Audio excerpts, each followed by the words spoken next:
La persécution des chrétiens, voilà une vérité qui commence à faire son chemin. Elle est massive et mondiale. Et cependant, on regrette un manque d'écho dans les médias et les institutions qui tardent à prendre en compte, refusent parfois d'en parler ou en parlent du bout des lèvres pour ne rien vraiment faire ensuite. Pour cette émission, nous recevons un invité spécial, membre de Portes Ouvertes, une association chrétienne qui dresse un classement international de référence des persécutions des chrétiens dans le monde. Il va pouvoir nous raconter, nous expliquer sur le plateau du droit en débat comment les persécutions légales et juridiques peuvent être mises en place et nuisent donc de manière plus ou moins grave aux chrétiens. Guillaume Keinec, bonsoir. Bonsoir.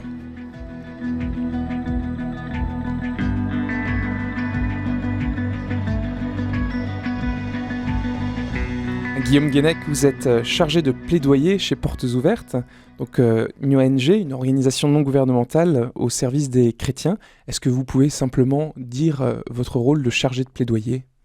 Oui, alors c'est très simple. Le but du chargé de plaidoyer, c'est justement de plaider pour les chrétiens persécutés, de porter leur voix dans les institutions politiques. Donc en France, je suis en contact avec le Sénat, l'Assemblée nationale, le ministère des Affaires étrangères.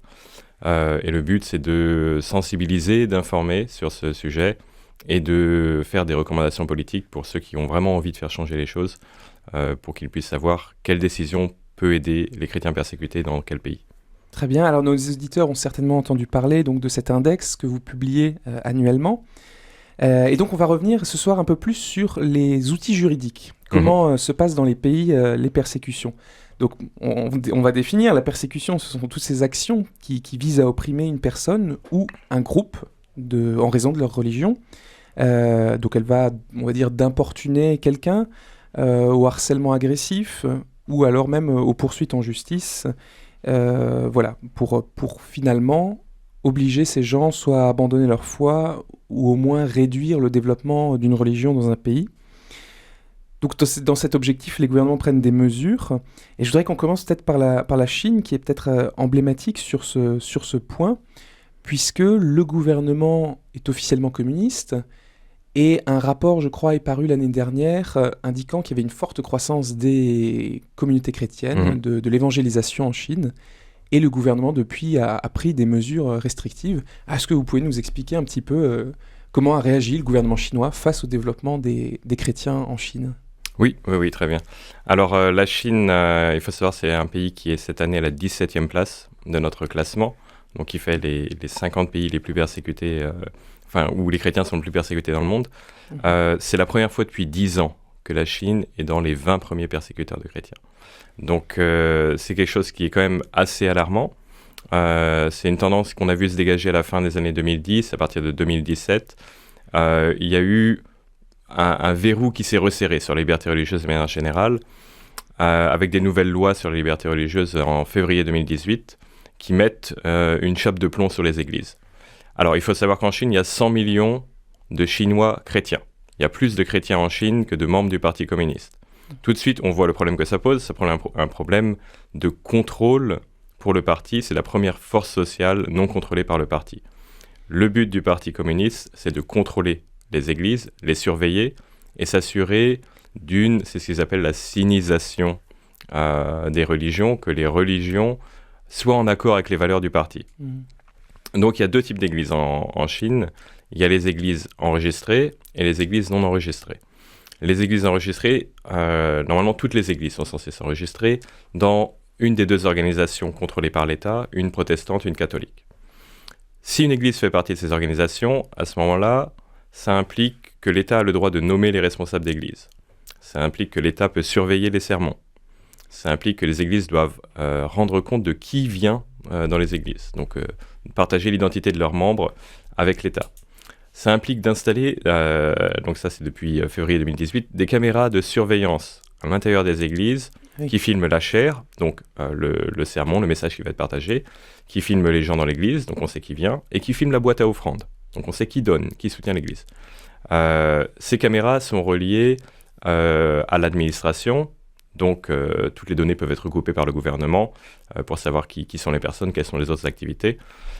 Et à cela s'ajoute que dans certaines provinces de Chine, les mineurs n'ont pas le droit d'assister au culte. Ah oui. Donc, ils ne peuvent pas y aller avec leurs parents. Non. Moins de 18 ans, vous ne pouvez pas aller dans une église. Alors ça, c'est fascinant. Donc, une obligation d'inscription, d'enregistrement légal, et donc ils peuvent refuser aussi, j'imagine. L'autre solution, oui, pour préserver sa liberté, c'est les églises refusent de s'enregistrer. Alors, il y en a beaucoup qui ont fait ce choix-là, pour des raisons évidentes. Et vu que le christianisme ça a été le pays où il y a la plus grande croissance, un des plus grands réveils chrétiens de l'histoire de l'humanité. On est passé de 6 millions de chrétiens chinois au début des années 80 à 100 millions maintenant. Donc c'est quelque chose qui a énormément grandi, et certaines églises non enregistrées ont pignon sur rue, ont des énormes bâtiments, comptent plus de 1000 membres, et étaient jusqu'alors plutôt tolérées par les autorités.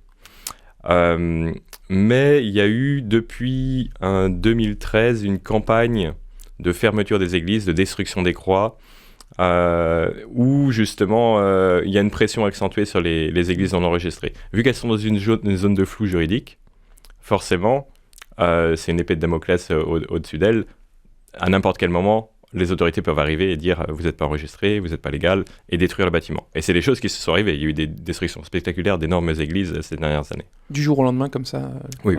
Et alors, est-ce qu'il y a des restrictions pour les missionnaires, c'est-à-dire les gens qui viennent de l'étranger, qui viendraient, donc soit des prêtres, soit des pasteurs, qui viendraient donc évangéliser? Est-ce que la Chine refuse systématiquement des visas? Comment ça se passe? Alors c'est très compliqué pour la Chine parce qu'ils ont cette idée que le christianisme est affilié à l'Occident, on peut dire d'une certaine manière, et qu'ils se méfient de tout ce qui pourrait être associé à une ingérence dans leurs affaires intérieures, et notamment sur le plan de la religion.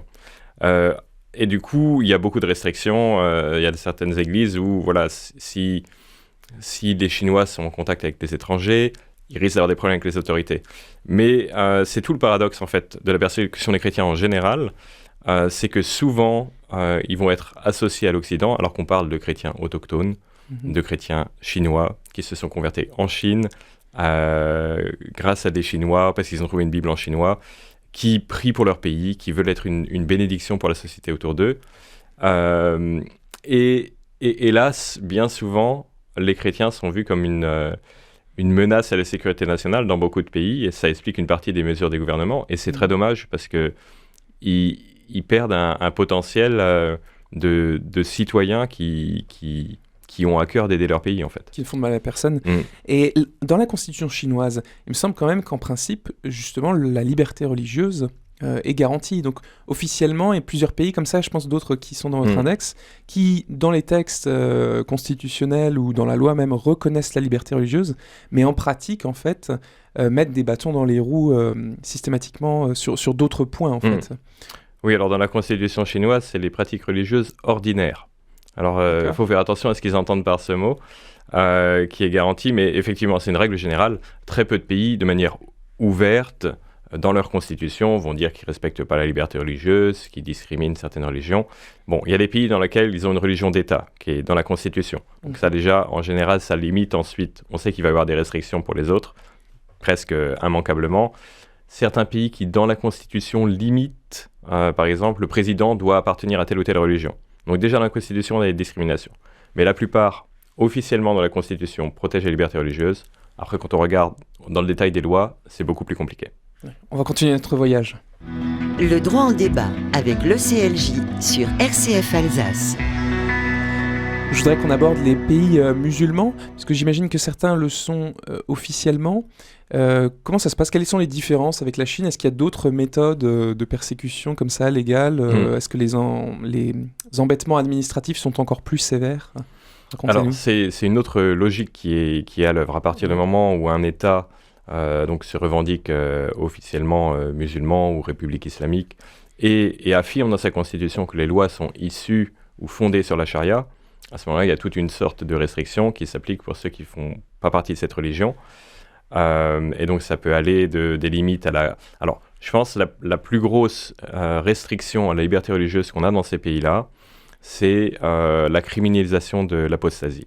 C'est-à-dire le fait qu'un musulman n'a pas le droit de se convertir à une autre religion. Et alors, dans certains pays, ça va jusqu'à la peine de mort. C'est rarement appliqué parce qu'il y a des grosses pressions internationales.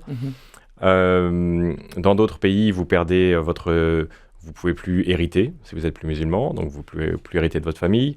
En général, des fois, votre mariage est caduc, parce que à partir du moment où vous n'êtes plus musulman, vous n'êtes pas censé avoir épousé une musulmane ou un musulman. Donc, vous pouvez perdre la garde de vos enfants. Vos enfants seront automatiquement considérés comme musulmans de toute manière. Et donc, vous perdez toute une série de droits familiaux, sociaux, civiques, dans les cas justement où ça ne va pas jusqu'à la peine de mort et la prison. Et des cas comme ça, c'est assez typique de pays qui fondent leur législation sur la charia. Et alors ça, ce sont des mesures individuelles, et il y a aussi les mesures communautaires. Donc les restrictions, j'en avais noté 2. Par exemple, interdire, empêcher les gens de construire une église et empêcher les communautés d'avoir en fait une personnalité juridique, d'avoir une quelconque forme de reconnaissance juridique et donc de pouvoir rien faire. Est-ce que vous pouvez nous donner des exemples de pays qui... Alors le premier qui vient en tête, c'est l'Arabie Saoudite, où il n'y a aucune église qui est autorisée. Aucune église n'a pignon sur rue.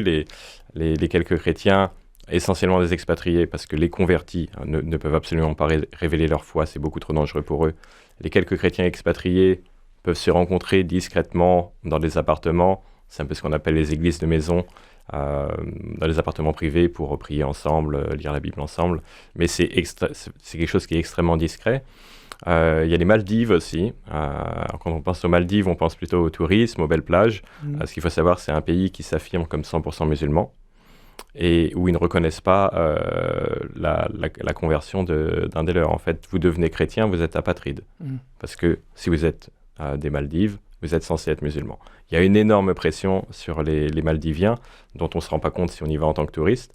Voilà, les Comores aussi, qui ont rappelé qu'il n'y avait pas de liberté religieuse pour leurs habitants, parce qu'ils sont tous musulmans sunnites. Donc voilà, il y a plein de pays sur lesquels, de manière globale, même l'État ne va pas reconnaître votre conversion. Il y a certains pays où vous avez votre religion sur votre passeport. Dès que sur vos papiers d'identité, vous avez votre religion, vous êtes sûr que soit vous ne pourrez pas en changer, soit si vous êtes de la religion minoritaire, vous serez discriminé. Donc ça, c'est souvent un problème dans beaucoup de pays. Religion sur les papiers d'identité, c'est quelque chose qui amène beaucoup de complications légales. Et vous me donniez juste avant l'émission un exemple, je pense, qui intéresserait nos auditeurs, sur des Algériens qui voulaient se regrouper, aller dans une église, et en fait, ils avaient demandé l'autorisation, mais ça nécessite une commission qui se réunisse. Quelle est cette... Alors là, c'est un système très intéressant, l'Algérie. On a vu une campagne de fermeture des églises de la Fédération protestante à partir de fin 2017, qui a duré jusqu'à fin 2019. Ils ont fermé une quinzaine d'églises.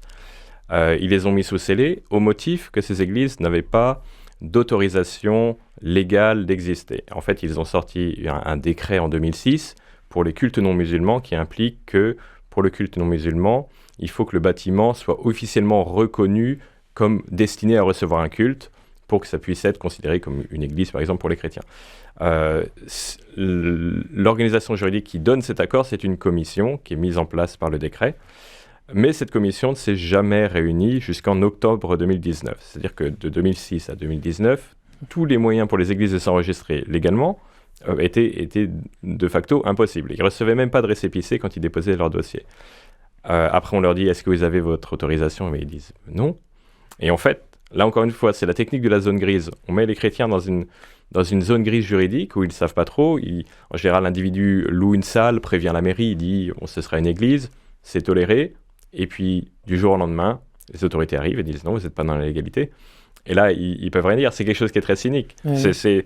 C'est un cercle vicieux parce qu'on leur dit « Vous ne faites pas ce qu'il faut légalement », mais s'ils le font, on ne leur donne pas moyen que ça arrive. Au final, là, on ne veut pas donner à l'Église un statut pour pouvoir, à n'importe quel moment, arrêter leurs activités. Donc, c'est quelque chose qui est très intéressant, vraiment, à suivre. Alors, je voudrais juste qu'on finisse très rapidement sur un pays du Moyen-Orient qui, après la chute du communisme, en fait, c'est la réaction de l'État qui a eu peur du développement de n'importe quelle religion, enfin surtout en fait de la religion musulmane, et donc il a pris des mesures très strictes qui ont fini par nuire aux chrétiens. Est-ce que vous pouvez donner votre expérience puisque vous avez visité un de ces pays? C'est des logiques qu'on voit beaucoup à l'œuvre dans les pays d'Asie centrale, donc ces pays qui se terminent en stan en général, où il y a un petit peu une logique soviétique qui a persisté pour le pouvoir, qui veut absolument garder son pouvoir et qui veut contrôler toute forme de contre-pouvoir. Et les années 90, ça a été un réveil religieux, du fait religieux de manière générale. Il y a eu un réveil du christianisme, les gens se sont convertis au christianisme par dizaines de milliers. Il y a un réveil de l'islam, qui est la religion plus traditionnelle de ces peuples-là. À partir de ce moment-là, le pouvoir a voulu jouer double carte, à la fois jouer sur l'identité musulmane pour avoir un semblant d'unité nationale, et à la fois se méfier de tout ce qui était islam politique, parce que ça pouvait être un contre-pouvoir. Et donc ils ont mis une chape de plomb sur toutes les religions. Le fait religieux est extrêmement compliqué, difficile d'enregistrer des églises, les sermons dans les églises, dans les mosquées sont surveillés par des gens de la sécurité nationale, vous ne pouvez pas partager librement votre foi à quelqu'un, les activités religieuses sont cantonnées aux bâtiments prévus à cet effet, et toute une série de restrictions parce que peur du contre-pouvoir que pourrait être la religion, quoi. Qui s'applique à tous. Eh bien, écoutez, Guillaume Lequennec, merci beaucoup pour cet éclairage. Je rappelle donc que vous travaillez à Portes Ouvertes et que vous avez publié l'Index mondial des persécutions. Merci pour ces éclairages sur le droit en débat. Merci à vous. Je vous dis à très bientôt aux auditeurs d'RCF.